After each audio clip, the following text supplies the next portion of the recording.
西湖宫这么大，你能找得到一兰芳花吗？应该还是找得到吧。我送你。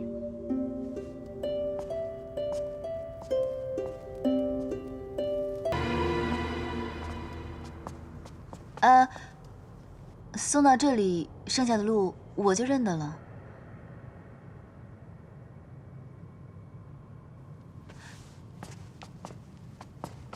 哎，接下来的路我真的认得了。我送你到这里面，不是真的为你带路，我是想问你，你为什么让那个公主回东海？不是你也希望她回东海吗？只是因为如此吗？你这样问我，我倒不知该怎么答你了。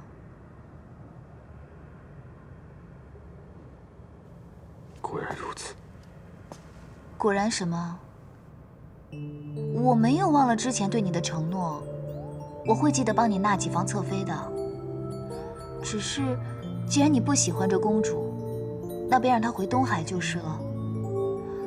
说起来，这公主心机确实沉了些，今日能对你下情药，改日不知道会做出什么惊天动地的事情来。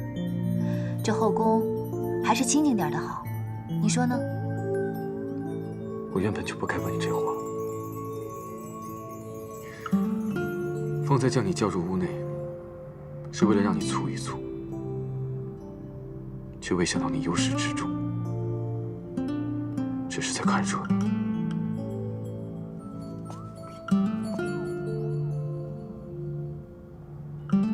我在你的心中，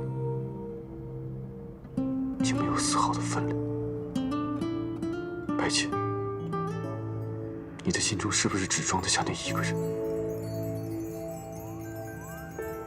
你要等他等到何时？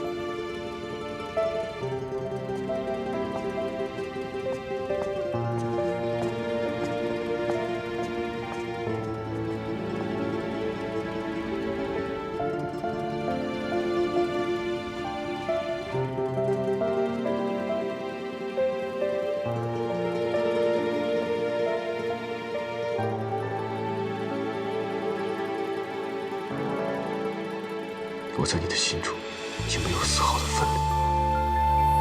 白浅，你的心中是不是只装得下那一个人？你要等他等到何时？明明之前困意汹涌，如今躺在这软乎乎的云被里头，倒睡不着。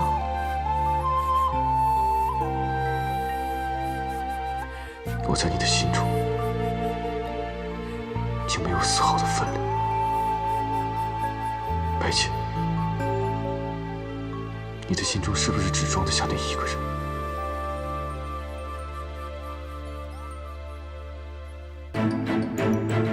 上神，上神，上神，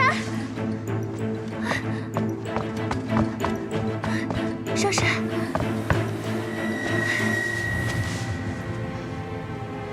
上神昨日说小殿下3更便会醒来。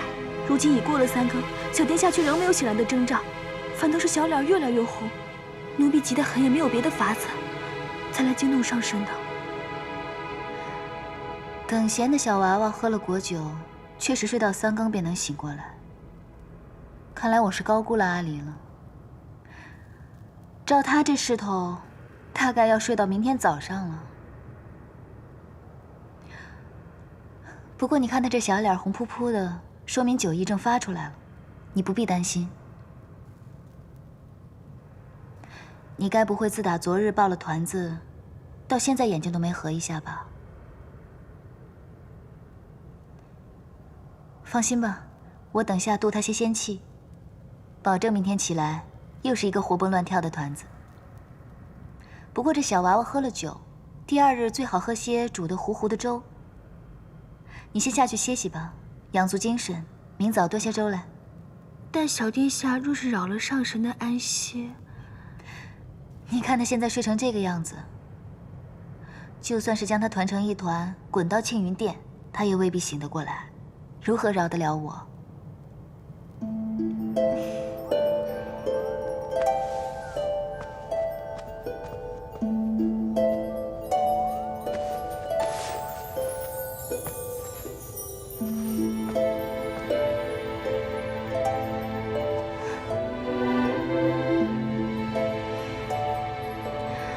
照顾小孩子真不是件容易事，这夜华也真是颇有耐心呢。来，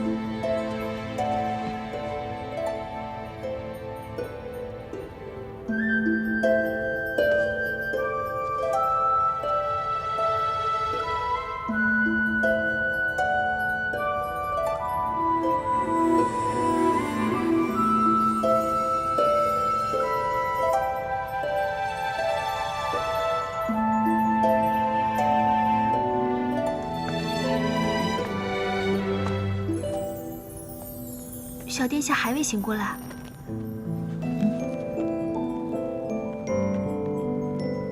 真是辛苦你熬了这碗粥了。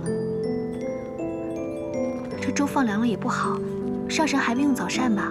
若是不嫌弃，且请尝尝奴婢的手艺。不必了吧？这粥奴婢熬了2个时辰，若是倒了就可惜了。况且上神稍后还要去上清静的天泉，空着复去也不好。你说的也是，那我便尝尝吧。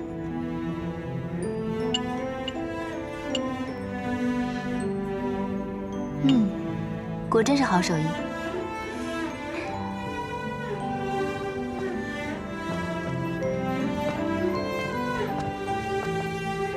上人，这么大阵仗，灵宝天尊真是有心人啊。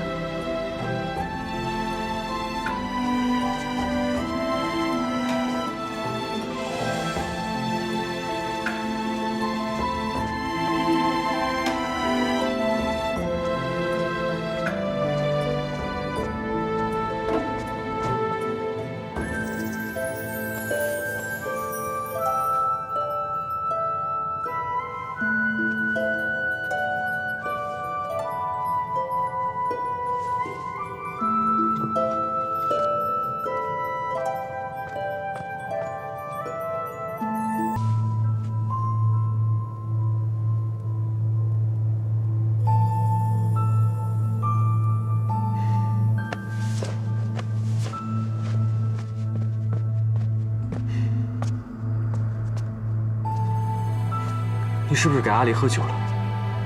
他从昨天下午睡到现在都没醒，到底怎么回事？我不过昨天多喂了他2壶果酒，让他醉了个酒罢了。他睡到现在都没醒，你怎么不通报我一声？为什么不找药王来给他看一下？阿离还是个小孩子，你干嘛这么紧张啊？我小的时候去偷喝折颜的酒，醉了4、5天都没醒，我爹娘也没怎么样啊。再说了，阿离不是个男孩子吗？你这么娇生惯养他，免不了长大了他要娘娘腔的。阿离不是你带大的，所以你就一直将他当成祭子看待。如果他是你亲生的，你还说得出这种话吗？没错，老身自然生不出来这么一个活泼讨喜的孩子来。只可惜生了阿离的那位烈女子，已经跳下了诛仙台。老身师承昆仑虚，修的是逍遥道，自然没修得一副菩萨心肠，带不好你的阿离。我记得夜华君的那位侧妃，心地倒是善良得很，肯定能将阿离照顾得很好，免得在我这里吃亏了去。你不用说这种话来气我，你知道我不是这个意思。